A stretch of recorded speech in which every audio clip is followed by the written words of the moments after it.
जयधारी माँ। हर जीवन अनेक प्रकार के रंगों से भरा हुआ है। बातचीत वही रंग बांटेगी आप सबके साथ। हम सब एक हैं, बस सोच अलग अलग है। बटोर लीजिए उन रंगों को, जो भी आप चाहें इस बातचीत से, और ढाल लीजिए अपनी सोच में।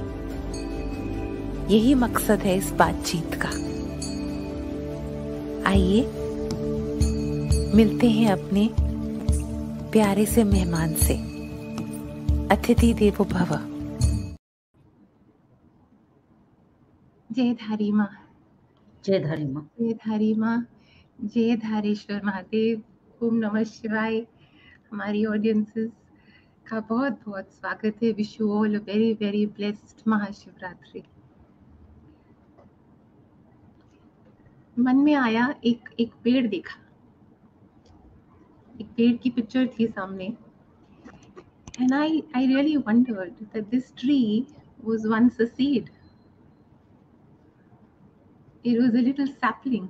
It was a seed. This power we all have. What we are sowing, no matter what our life situation is, this power we all have. What are we sowing? Our scriptures, our knowledge is about this.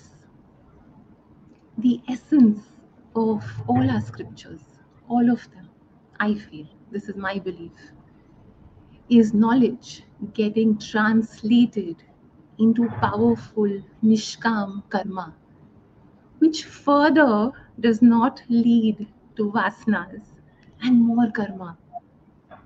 You have to set yourself free. You have to be the light. जो हमारी आज की अतिथि हैं जया रोजी, microbiologist से उन्होंने अपनी प्रोफेशनल लाइफ को शुरू करा। आज जानेंगे what happened to Vedanta vision. She, in her own very calm, serene, focused way, is spreading the light of knowledge. आइए उन पर एक वीडियो देखते हैं और फिर चर्चा करेंगे।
Thank you so much, Jay. Thank you. जय धारी माँ। Thank you Hare so much. Krishna ji. Hare Krishna. Jayaji, very, very welcome. Very welcome. Thank you for your time. Ji, Thank you. My pleasure. we start our Bachi today with you. And thank you for such a rich experience of knowledge that you have. Jayaji, what does it mean? You know, I was watching one of your videos, and it's a beautiful thing what you said. You must have an appetite to live life, and you must have the stomach to digest life. Your thoughts on that, Ji? Yes. You know, just as if you have an upset stomach, you can't enjoy the best food that is laid out before you. You need to have that appetite for food, which is an inherent God-given gift for all human beings. We can't live unless we have this appetite for food. And this can happen only when you are healthy and you have that zest for life. So similarly, in life in general, many of us have this dyspepsia, a kind of a sickness, nausea for life, because we haven't approached it the right way. We haven't learned the technique of living. Now, once you learn the technique of living, you develop this healthy appetite for life, where you can go out into the world, enjoy life, enjoy every little thing that the world has to offer, and yet, as you rightly said, have the capacity to digest unfavorable circumstances, digest the challenges of life. So we need both the appetite to enjoy the good things of life, as well as the capacity to digest the unfavorable, negative challenges of life. Because the world is a mix of both: joy and sorrow, profit and loss, pleasure and displeasure, so on and so forth. So it's important that we develop both. Jay, when does this begin? When do you start learning this technique of living? When does it begin? Ideally, it should begin at age 7 or 8. That is when the Upanayanam ceremony is conducted, where it indicates the birth of the intellect. Because as children, our intellect is dormant. So for the first 7 years, we are still trying to figure things out. But at age 8, we develop the capacity to think for ourselves. In fact, in modern times, this happens much earlier. But traditionally, it is at age 7 or 8, where you begin the education by asking questions of the child, by sharing a few stories with the child, in a way that the child can understand, relate to, and figure it out for himself or herself. And then as the child grows, then you start teaching the principles of Vedanta, and that age differs from child to child. For instance, I was 7 when I was first exposed to a lecture, a full-length lecture.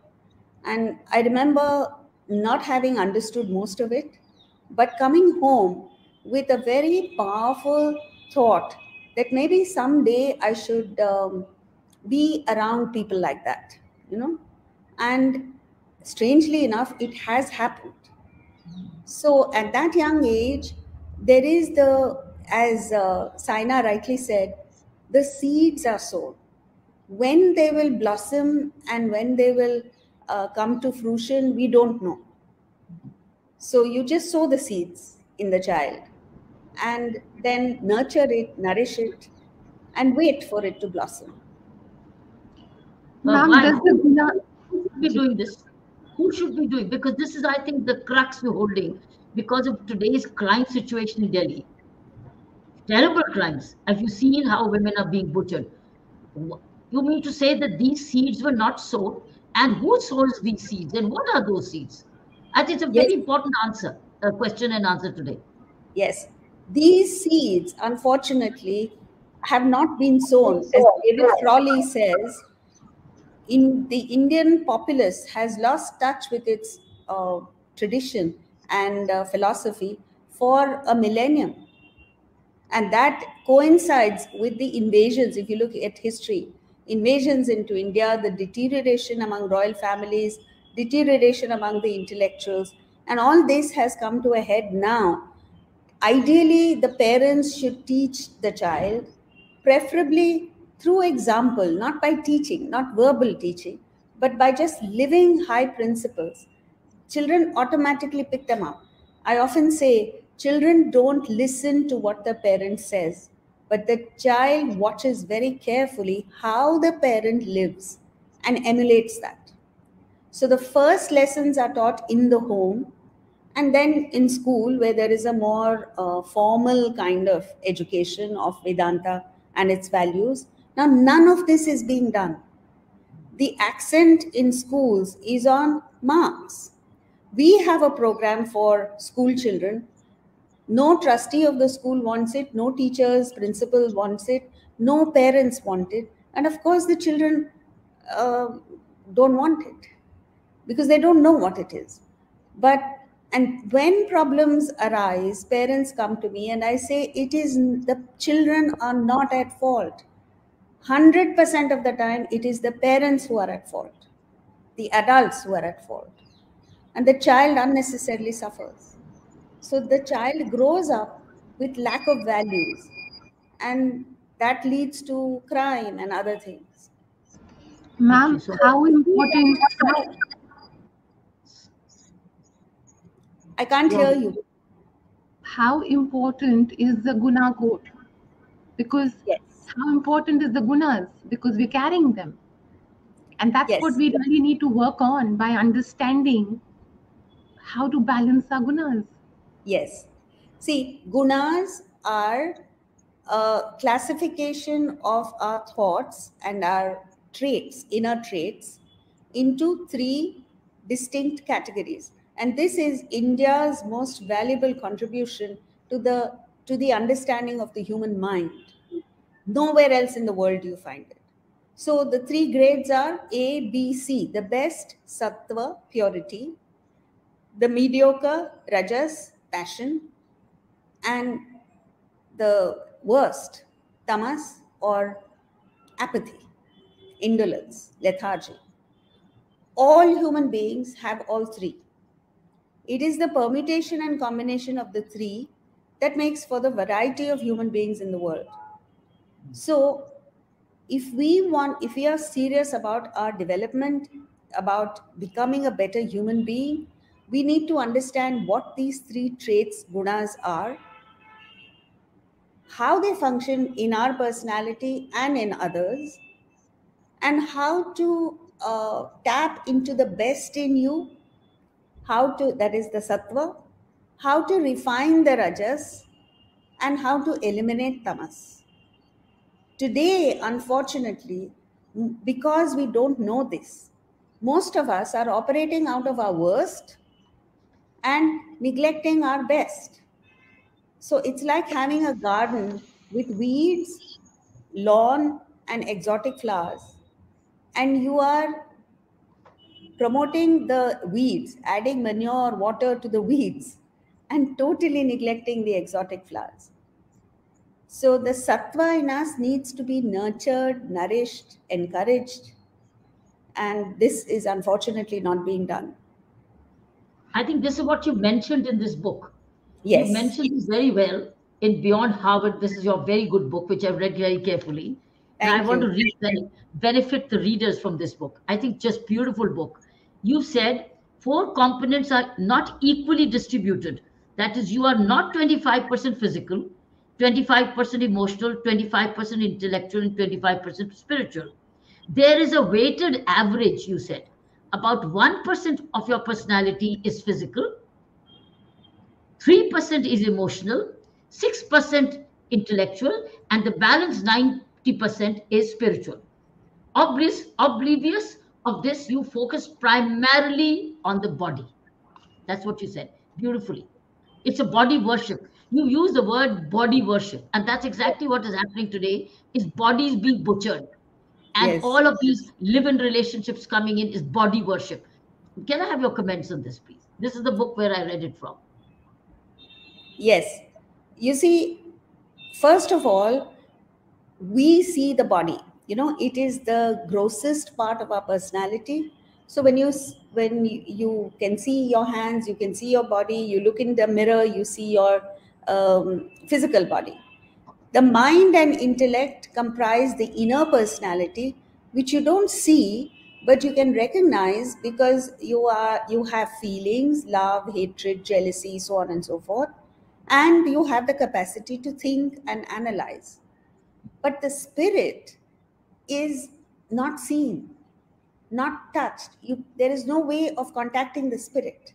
But just as, do you see butter in milk? No. But when you know there is butter in milk and you learn the technique of extracting butter from milk, then life becomes a pleasure because you have extracted the best from milk. Similarly, you don't see spirit in life, in the world, in you, but there is a technique of extracting that spirit. And that technique is where your mind must be made lukewarm, just as milk is made lukewarm. Lukewarm means you have enough experiences of the world. You're not a person who doesn't know anything about the world, nor are you too hot, like you're not partying every day till 4 a.m. You're middle way. And then you introduce just a little bit of spiritual thought, which is preferably first thing in the morning. You study, you expose yourself to spiritual thought, and let that soak in your personality. Then the fluid mind, which is running all over the place, restless and causing problems, becomes steady, solid, like curd. Milk becomes curd.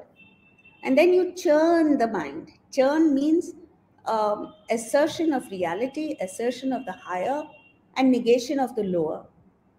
Then in the white heat of meditation, when you heat butter, ghee forms. Ghee is more permanent, butter turns rancid. Similarly, in the mind, when you meditate, in that heat of meditation, you get the permanent, which is the spirit. So this is the way of extracting it. But it all begins, it doesn't start with meditation. It starts with selfless service. It starts with karma yoga. Then you move to bhakti yoga, jnana yoga, subtler forms, and reduce your desires. Then you become what is known as open-eyed meditation. You know, you open your eyes, you're interacting with the world, but there is one aspect of your mind that is anchored in the higher. Then you are fit for meditation, and you explode into that state of realization. Yes, you said it in your book. You can start with the chanting and gradually you merge with the chant. You said it in one of your books. If you start with Om, you said Om, you can start with chanting and then you go deeper, and Om then is not behind, but you go on. That's what you said. Yes, you end in the silence. Sorry? Yeah. You stop the chant, and what remains is silence. That's right. Correct. Ji, ma'am, knowledge is awareness. Now, how can awareness take you away from the world? It will equip you and fortify you to navigate through life. So, why so much of fear of this knowledge? Because the modern generation is clued into what we call as instant gratification, instant pleasure. Now, when they come across something like knowledge, which does not give instant pleasure, in fact, in the beginning, it gives you a little bit of displeasure, they reject it. But the beauty of life, or the fact of life, is that anything that gives you pleasure in the beginning gives you sorrow in the end. And that which is little painful in the beginning gives you everlasting happiness in the end. This must be understood, learned, and lived. See, anything worthwhile in life is unpleasant in the beginning. When a cricketer starts playing cricket and starts training, it's not pleasant. But his eyes are set on being in the test team and winning laurels and accolades and having so many fans, so on and so forth.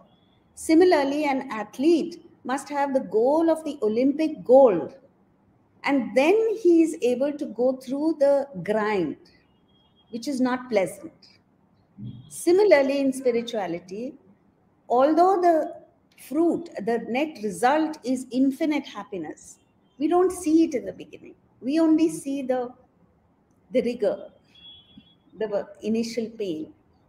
If you exercise, even if you exercise every day, when you wake up in the morning, there's something in you which says, "Chalo yaar, go to sleep," because it is distasteful. But when you understand how it functions, you decide that for a few moments of pleasure, I am not going to give up a lifetime of happiness. So that knowledge, that little bit of knowledge, must be conveyed to the youth of today so that they make the right choices, the right decisions in life. You said in the book, one of your books, just give me 2 minutes.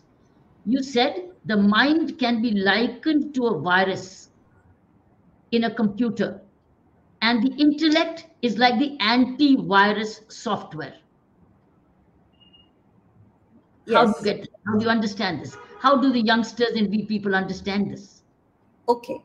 See, the mind is full of likes and dislikes, loves and hates, impulse. It opts for instant pleasure. Yes. So it does not have the capacity to figure out what is in your interest and what is not in your interest. It may like things that are not good for you, and it may dislike things that are good for you. So the mind has the capacity, and the mind is full of desires. So it has the capacity to wreck your inner personality, to ruin you. It is the intellect which has the capacity to analyze, to discriminate, to weigh the pros and cons and arrive at the right decision. So the intellect needs to govern the mind, guide the mind, supervise the mind. Then you have a wonderful collaboration between the mind and the intellect. Otherwise, the mind and intellect go in separate ways and you are a torn personality within. Is conscience another name of our intellect? Excellent question. Conscience is the intellect is of two types. They say tikshna buddhi or gross intellect and sukshma buddhi or subtle intellect. This subtle intellect is what we call conscience. It is the pole star. It's like the mariner's compass that points only in one direction. It points north. Similarly, our conscience points towards the higher, the highest being God or spirit or Atman. So that's why Shakespeare said, "To thine own self be true, and it must follow as light the day, thou canst not then be false to any man." So if only each person were true to his or her own conscience, there would be no problems in the world. But each person's conscience will say different things. Does the conscience speak? Does the conscience speak to you? Not in so many words, but yes, it tells you very definitely, very specifically what is right, what is wrong, what is higher, what is lower, what you should do, what you should not do. But because of the force of desires, we overthrow the conscience and do what we want. How does one listen to the conscience and become conscious of the conscience? By through education of Vedantic values, when you are exposed to higher values, even as a child, the interesting thing is, even a very young child knows right from wrong. So the conscience is there even in children. But when you help the child to be aware of it, excuse me, and act on it, then the conscience becomes strong and the child doesn't waver. Like I have seen a 9-year-old child say, when the parents are non-vegetarian, this little girl is vegetarian, and she says, do you have a pet dog? How would you like to kill the dog and eat it? It's the same as eating meat. You are killing animals and eating. So she is very strong. Her conscience very strongly tells her that it is wrong to kill animals and eat. I'm not saying that everyone's conscience should say that. Someone else's conscience may say it's perfectly all right to eat meat, but that's a different thing. But when you encourage the child to listen to the conscience, to ask the child, what do you think is right, in these circumstances, what is the right thing to do? For instance, cheating in an exam, do you think it's right? And invariably every child will say it's wrong. Then you ask, but why do you do it? Because I haven't studied for it, and if I cheat, I'll get the marks. So it's very clear that the conscience is operating, but something else comes and pushes the child to do things which he himself believes is wrong. Are we all born? Nowadays, what's happening is even parents are encouraging children to cheat. Jaya, are we born with a conscience? Are Yes. we all born with it? Is it born with us? Yes. It's part of our inner personality. We are born with it. But during our life, we have the option of developing it and making it stronger. What does Gita say about conscience?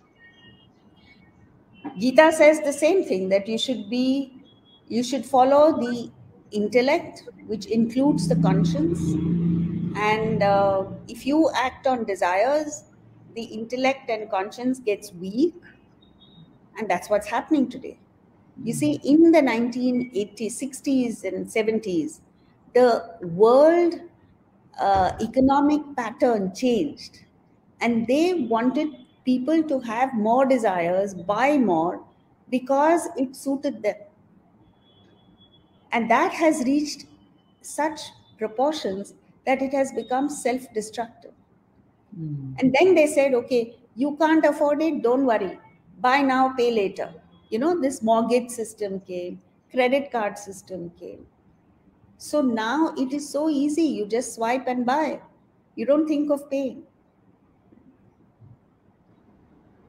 Yes, Anna. It's so important to first know yourself. We Yes. all have our own personal realities to live with. But two words which our youth can connect with is investment and empowering yourself. Your thoughts on what does it truly mean to invest in yourself? What does it mean to empower yourself? Because these two words seem to have an outer meaning. These two words only seem to mean the outside world. But it does require the inner work and the inner empowerment and the inner investment. So how do you do that, and what does it mean? Yes. See, as we've seen earlier, we have three material components, four components: body, mind, intellect, and spirit. Now, the body is the weakest part of your personality, the least potent, and that which gives you the least happiness. So this is what we're doing. We're investing only in the physical body. So it's all about how do I look, how am I, whether I'm presentable or not, whether I have high-end brands or not, and our whole life revolves around that. Now, what we mean by investment is when you invest in the mind and tap into your emotional resources, they are far more powerful, they give you far more happiness, and they control the body. The mind controls the body. Like when you are happy, the body is in top condition. Everything in the body goes well. When your mind is sorrowful, things in the body go wrong. You get hyperacidity, hypertension, all kinds of diseases. So, investing in yourself means investing in your own higher aspects of your personality, the mind, for instance. That is how I've seen an illiterate mother with a sick child goes to a hospital. The mother tells the doctor that the child has malaria. The doctor has not diagnosed it properly. Where did she get the knowledge from? Sheer love. You know, that's the power of the mind. Then you go one step further to the intellect. The intellect is much more powerful than the mind, because the intellect has the capacity to go into unknown realms. That's how we have improved scientifically and technologically. We've gone to the moon and Mars. We've gone inside to atoms and all types of things inside us. So when you tap into the intellect, you tap into a more powerful entity within yourself. It has the capacity to collaborate with people whether you like them or not. Like, for instance, there was this mathematician during the Second World War in England who was brilliant. So he cracked the German secret code, which helped England win the war. So that he played such an important role. But he had problems getting along with people. And that he overcame because he understood that he had to work with people, and whether he liked them or not, they were going to help England win the war. And so he did it, you know. And then you go beyond to the spirit and you break all barriers. The forces of nature bow down to you. That is the story of Prahlad. When Hiranyakashipu, his own evil father, tried to kill him, fire lost the capacity to burn. This venom of snakes did not do anything to him. You know, this has been put poetically, but it is true. Any of us taps into the spirit, you become invincible. Is the mind and the by investment in yourself and consequent empowerment. This empowerment cannot lose. This power cannot lose. The world can lose, you know. I mean, you can lose a war, the COVID can raise you to the ground, all sorts of things can happen. But when you tap into the spirit, that power is invincible. Is the mind and the thoughts the same thing? Mind and intellect both are thoughts. So structurally, both are thoughts, but functionally, they're different. The mind is just a flow of thoughts with no sense of direction or dimension. The intellect is very definite, decisive. Discerning, yeah. That's the difference. So mind is all sure. Yeah. When you're not sure, like you say, I don't know whether I should get married or not, it's the mind. But when you decide and say, no, I think I should get married, or I think I should not get married, it's the intellect. Ma'am, you've written a lovely, in one of your discourses, you said the children were brought up on a diet of great stories. So, and you've also given us a great diet. So let's see your heart space, which is full of love and light. Ji. Yes. See, in ancient India, right up to, I think, my generation, we were brought up on a diet of inspiration. Like, we were told bedtime stories of wonderful people like Prahlad, Nachiketas, Dhruv, children who used their judgment and their choices to lift themselves up to the highest level, you know. And then we were told about the independence movement and how they were great heroes who worked for the country. So we were brought up to believe that every one of us must follow in their footsteps. So we were presented with role models. Today's generation is brought up on Bollywood. Or nothing wrong with Bollywood, but it's just that it's not inspiring enough, you know. there is no food for the soul. There's no food for the conscience. There is plenty of food for the body and for the mind. So that's why we've become, I keep telling people, we've just become a body-centric population. That's right. It's called And the body. everyone is crazy about food. If 5% of the energy spent on food is spent on food for the soul, we would be a much better population. We show you what your heart is filled with. We just show it to you. Okay.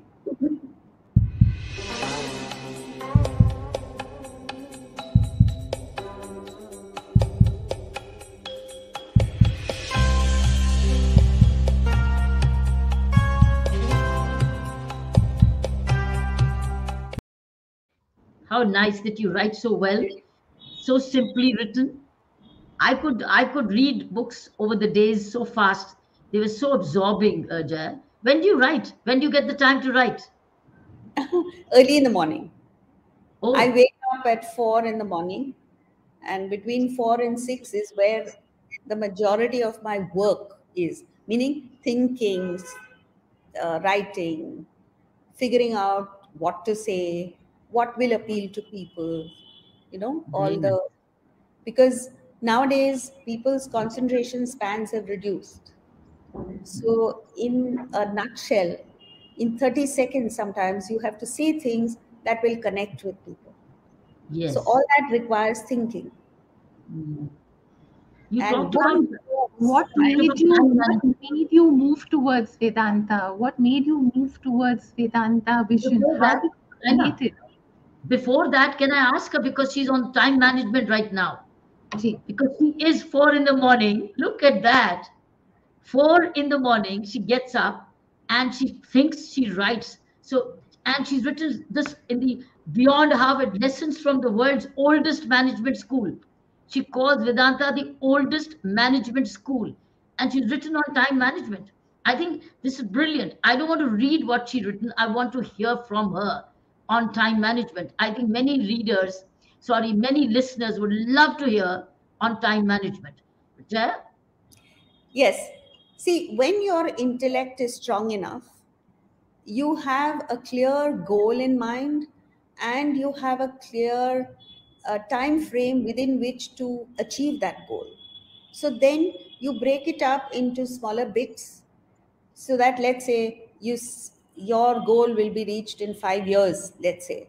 So then every year what is to be done, in this year, every month what is to be done, this week, this day, right now, what is it that I should do? So you're totally focused. Now, this doesn't mean you're a workaholic. You make space for holidays, vacations, fun times, parties if you want to go to. All that is included, but you have a sense of focus, a sense of direction. And like I say, every morning you wake up inspired, and every night you go to bed fulfilled that what you had planned to do has been done. And punctuality is something that is sorely lacking among Indians. That's because the mind is too strong and the intellect is weak. So I keep telling people the most successful people in the world are those who are punctual first of all. If you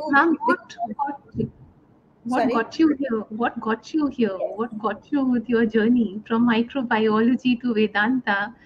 And relentlessly you go on in such a calm and serene way. What keeps you going? I was exposed to this knowledge as a child. When my parents were abroad, when I was at school, I had to come back and spend the last 2 years of school, which means 10th and 11th standard, with my grandparents. And those were the most valuable years of my life. They shaped my life because both my parents were spiritual in different ways. My grandmother was more devotional. So she used to give kirtans, which was a combination of lecture and song. She would compose her own songs, her own lyrics, set it to the right raga, and she was brilliant at it. And my grandfather was more intellectual, so he would teach me Swami Vivekananda, he introduced me to Swami Ramatirtha. And he used to take me to lectures at Bharati Vidya Bhavan whenever he went. And so, but most importantly, they lived the high life. He used to keep telling me, simple living and high thinking should be your motto, and they lived it. So that made a tremendous impact on me. After that, in college, though I lived the normal life of a teenager, going to parties, beaches, this, that, and the other, something in me brought me back to the spiritual side. And then later, I read Swami Ramatirtha's books, in which he made one statement, and that changed my life. And that was, if you're not happy as you are where you are, you will never be happy. Right that moment, I was planning to change something around me. And I said, either I'm right or he's right. And then, of course, I concluded there's no way that I'm right and he's wrong. So let's go with it.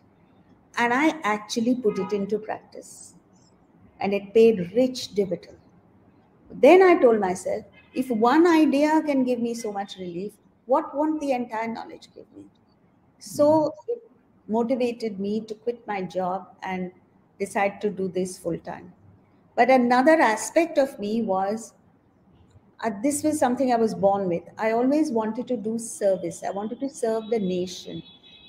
Even till today, I can't listen to the national anthem without being moved, So my vision as a child was, I wanted to be a doctor, wear white saris and work in villages, serve people. So the two came together. Then I realized the best way of serving was through Vedanta. You were in the corporate world, weren't you? For a while, yes. And what is the difference between the corporate world of earlier days and now? You talked about the two kinds of corporate, and Vedanta, you call it the oldest management school. What's the difference between these corporate worlds of then and now? Then it was far more peaceful, not so much stress at work. But even then, we worked for something beyond ourselves. I worked for an Indian pharmaceutical company. And in those days, first of all, I was hired by mistake. They didn't somehow realize that I was a woman. And it was too late for them to say no to me, I think. They were just too polite. So they hired me almost reluctantly. And then I said, I will prove that a woman can do as well as a man. And I worked very hard and did it. And then my objective was achieved, so I quit and I took to Vedanta. So even then, but then while we were working for the company, our goal was not just to make profits. Our goal was to fight the multinationals. Not fight actually, but to compete, to do better than the multinationals. We wanted to prove that an Indian company can do as well or maybe better than you guys, So we were driven, we were motivated. And I really enjoyed that experience. Today, it's become very selfish. It's all about me and my performance, my take-home salary, my growth in the career. I don't know whether they have this collective vision. That's what you've written. And it's all about profits. And you say, how does Vedanta, you've written in this book, how does Vedanta differ from modern management? And this book, yes, book says, while contemporary management styles are combative, you use the word combative, Vedanta is collaborative. Yes. And today, post-COVID, it's all about collaboration. See how we are all learning to become more inclusive, intergenerationally, and collaborative. And you've said management thrives on the rush of adrenaline that comes from a competitive me versus you attitude. Vedanta gives sustained inspiration from a competitive me and you mindset. Vedanta helps you to be in sync with the totality rather than out of sync with everyone. This is the training which is at the moment going on in the corporate world. It should be. And I think we will. Yes. If we incorporate just a few principles of Vedanta in modern management, Indian corporates will be better than multinationals. Indian corporates will become the multinationals of tomorrow and set an example that for others to follow. Because Even in public services. yes, because the modern Western style of management has its limitations. Saina, your question. Ma'am, I'm very intrigued by something. We all accumulate so much of karma over lifetimes. And I do believe there are moments when God just decides to wipe the slate clean and give you a fresh beginning.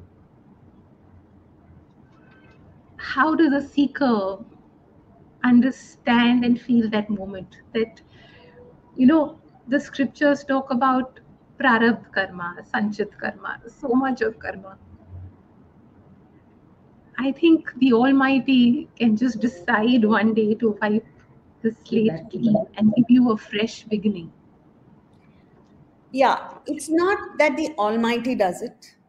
It is you yourself who does it. Now, what happens is, let's say you have 1,000,000 vasanas or desires. All right. Out of these, 200 are strong and they are pushing for fulfillment. So these 200 come together as one bundle and they propel you into this birth. So during this lifetime, whatever you do or not do, you are guaranteed one thing, that these 200 will be fulfilled. These are called prarabdha vasanas, as you call them, right? So death cannot take place until these 200 are fulfilled. Once these 200 are fulfilled, nothing in the world will keep you alive here. Because your time has come, you have to move. Why? Because once these 200 get fulfilled, then the next bundle of, let's say, 150 start playing up. They want fulfillment. Now, this body and the surroundings are not conducive for the fulfillment of the second bundle, 150. So it demands a change. And that change is when the movement of your inner personality from one body to another is called the death of this body, birth of the next body. So it's driven by you. It's not the Almighty. It's just that you don't know it consciously. The only thing that the Almighty has done is that set the laws in place, set the system in place so that you can move, improve towards self-realization, towards God. But it's up to us. Now these 200 get fulfilled, so you don't need to worry about them. But you can tap into the Sanchita, the entire vasanas. You can increase them, you can decrease them, you can upgrade them, you can downgrade them, you can do what you like with them. But the world, nature, the whole universe is designed in such a way that we can exhaust our Sanchita and get to God. Unfortunately, we are defying the system. And we are increasing the Sanchita, which means we are condemning ourselves to many more lives. So as the verse in the Bhagavad Gita, 2nd chapter says, it compares us with clothes, So a rich man changes clothes once, maybe 5 times a day. In the morning, he goes for a walk, so he wears a different set of clothes, comes back, maybe wears a business suit, goes to work, comes back, then goes to a party, comes back, and wears night clothes. A poor man doesn't have the resources. He changes clothes once in 3 days, maybe. So rich in our, when it comes to philosophy, if you're rich with vasanas, with desires, this happens very often. You know, this birth-death cycle happens very often because you have too many desires to fulfill. As you evolve spiritually, this traumatic cycle reduces. So you are generally happier, you're content with yourself, you know how the law functions, you understand it, you accept it, and it doesn't traumatize you that much because you don't get attached to too many things. The trauma comes, the pain comes because of attachment. So if the see, pain is a given in life. There is pain, there is joy. But suffering is a choice. We choose to suffer because of unintelligent lifestyles.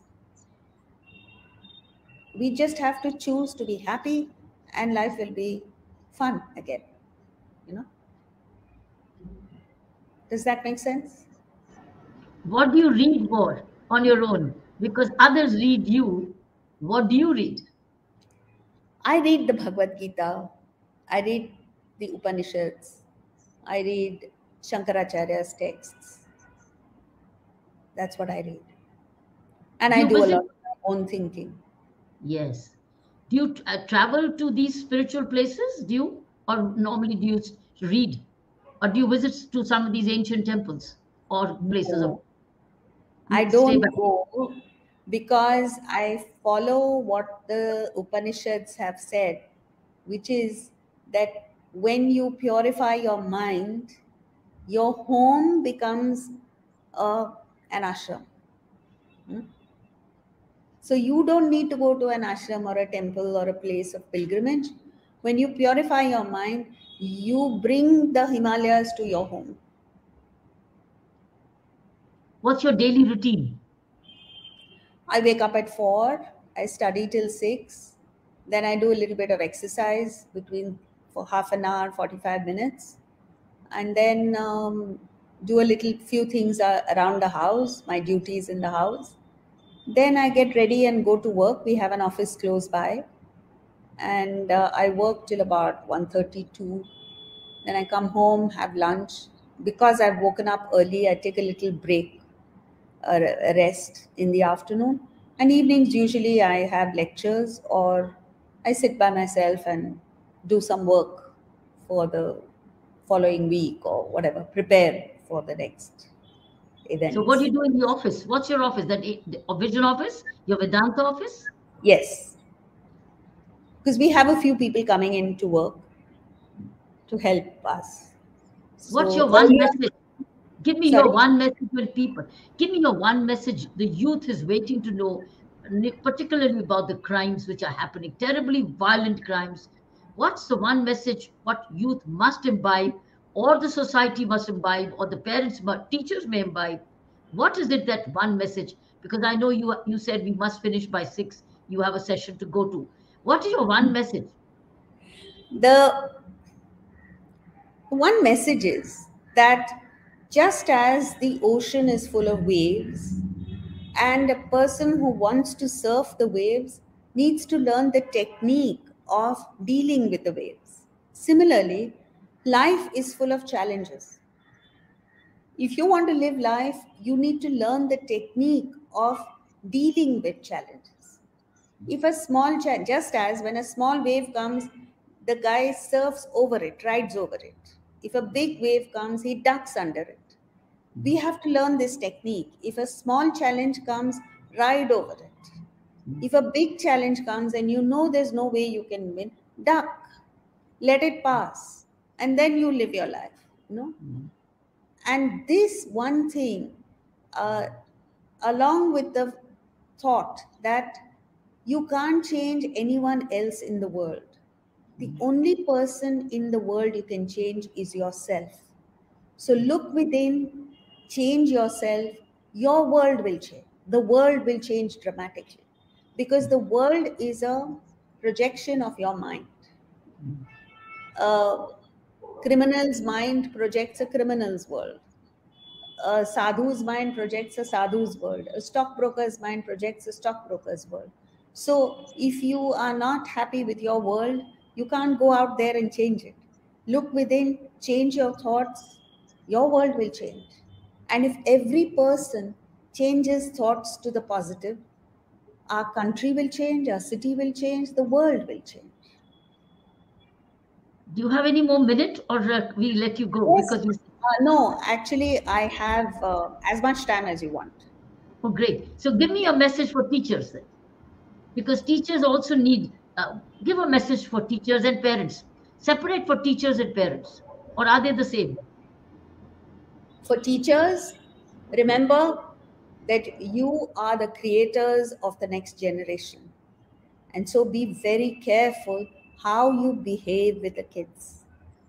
It is your behavior and that matters, that the children will pick up, not the subjects that you teach.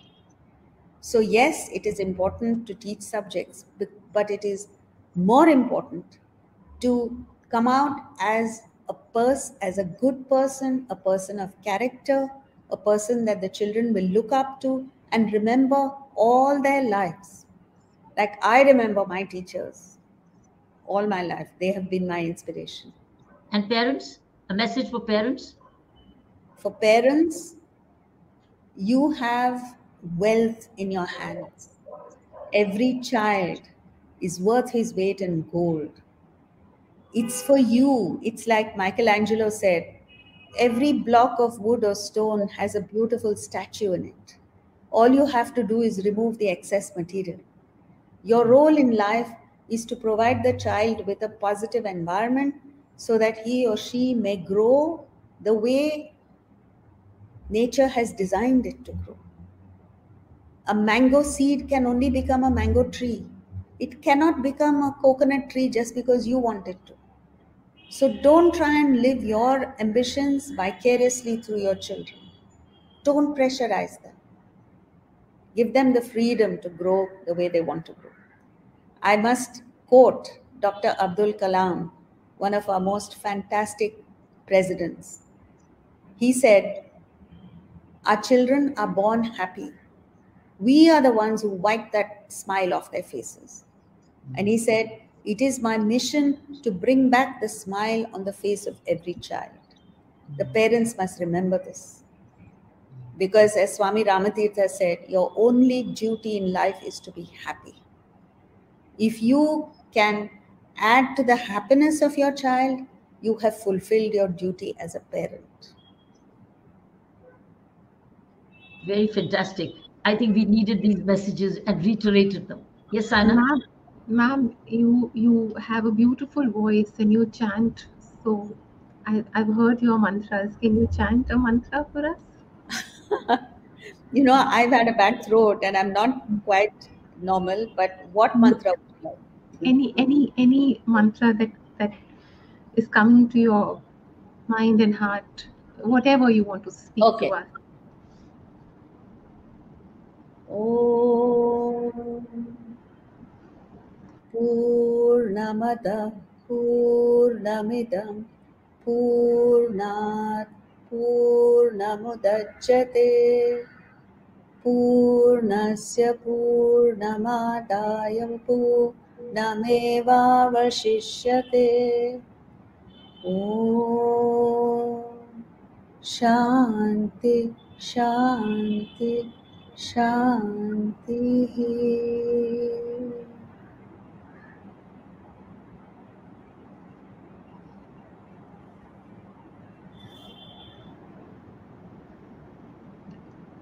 Would you be kind enough to share the meaning with us? Yes. This is one of the invocations of several Upanishads, a very important invocation.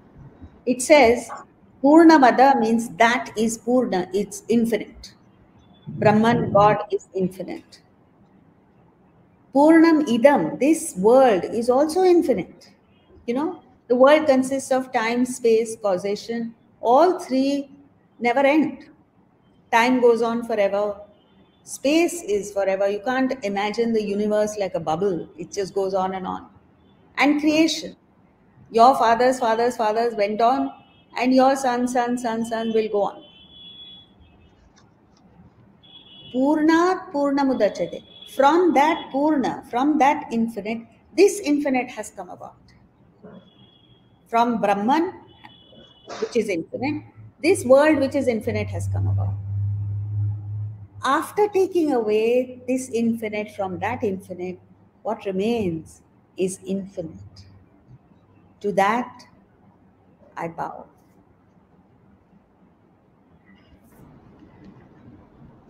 Thank you. So, this invocation has a very powerful effect, just the chant. I didn't do justice to it, but if you powerfully chant, it has an impact. And when you learn the meaning, it is amazing. You mentioned the gurus. You dedicated your book to gurus. Gurus. Who are those gurus? Are they by name or it's a cosmos? It includes all. Includes the individual's gurus, but if you trace it back, it goes back to ancient India, to the Saptarishis, to those people who discovered these laws in the first place. If they hadn't done their bit, we wouldn't have the knowledge. And with every passing generation, there have been countless gurus who have done their research, their sacrifices to pass on the message to us. That's why I've deliberately used it in plural and not limited it to specific gurus. That's right. Our inheritance, our peers, our saints. Absolutely. Our rishis, our munis.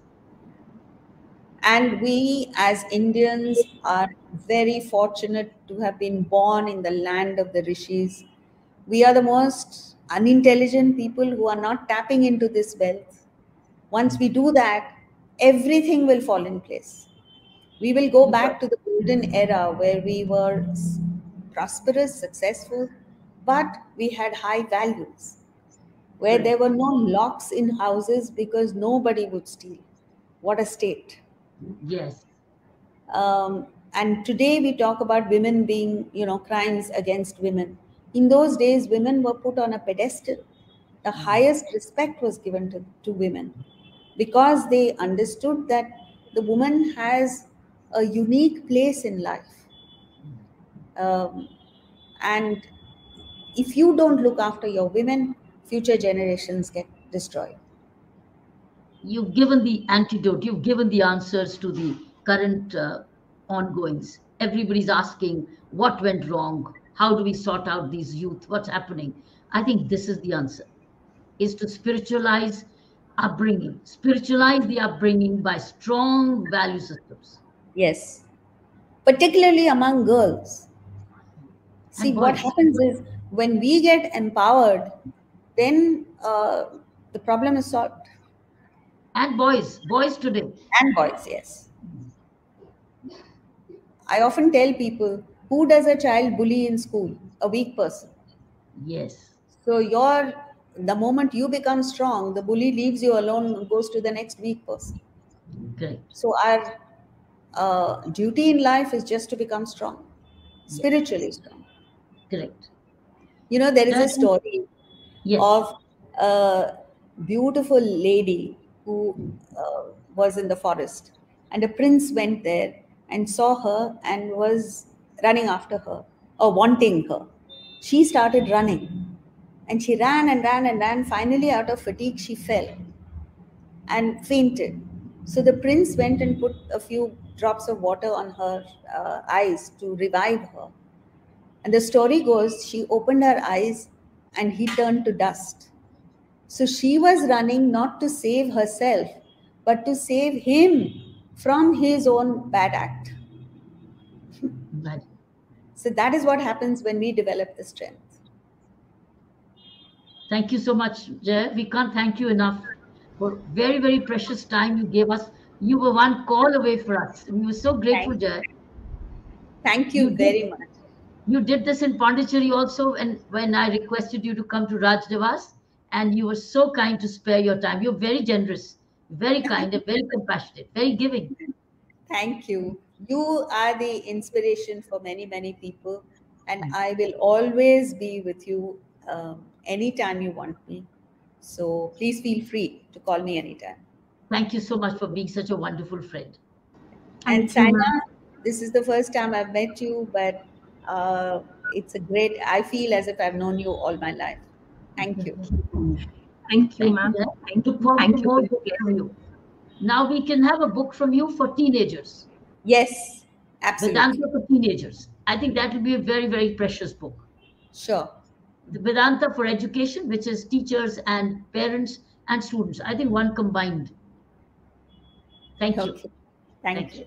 Thank you. Thank you ma'am ji प्रणाम जय धारी माँ आप सबको और हमारी audiences का बहुत बहुत शुक्रिया आपको अगले महीने मिलेंगे एक और बातचीत के साथ जाते जाते जिंदगी को जीना एक कला है लेकिन जिंदगी को महसूस करना उनकी कृपा है But these books महसूस can be कीजिए read.